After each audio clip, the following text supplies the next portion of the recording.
अश्वघोष की सीरीज में आपके लिए फिर से लेकर आए हैं एक ऐसा किस्सा जो इतिहास में काफी चर्चा में रहा। आइए ले चलते हैं आपको इस सफर की ओर। देखा जाए तो न जाने भारत में कितने ही अनेकों युद्ध हुए हैं, लेकिन भारत के प्राचीन समय में लड़े गए प्रसिद्ध युद्धों में से एक युद्ध था घाघरा का युद्ध। इस युद्ध की यह खास बात यह थी कि यह जल एवं थल दोनों पर लड़ा गया था। यह युद्ध 6 मई 1529 को मुगल बादशाह बाबर और अफगानों के मध्य लड़ा गया। युद्ध में बाबर ने महमूद लोदी के नेतृत्व में लड़ रहे अफगानों को करारी शिकस्त दी, जिससे लोदियों की सारी आशाएं टूट गई थी। बाबर ने घाघरा के युद्ध में बंगाल एवं बिहार की संयुक्त सेनाओं को परास्त किया। क्यों लड़ा गया घाघरा का युद्ध?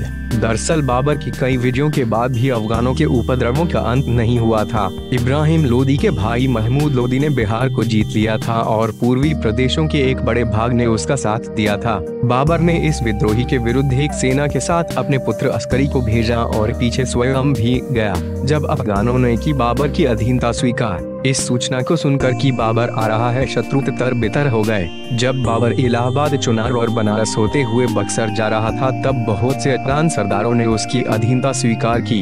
अपने प्रधान सहयोगियों द्वारा साथ छोड़ने के बाद महमूद ने बंगाल में शरण ली, लेकिन बंगाल का शासक नुसरत शाह भी बाबर से मिल गया था, लेकिन उसकी सेनाओं ने भागे हुए अफगान विद्रोहियों को शरण दी थी। बाबर की जीत। इसके बाद बाबर बंगाल की ओर बढ़ा। उसने अफगानों को 6 मई 1529 को घाघरा की प्रसिद्ध लड़ाई में पराजित किया।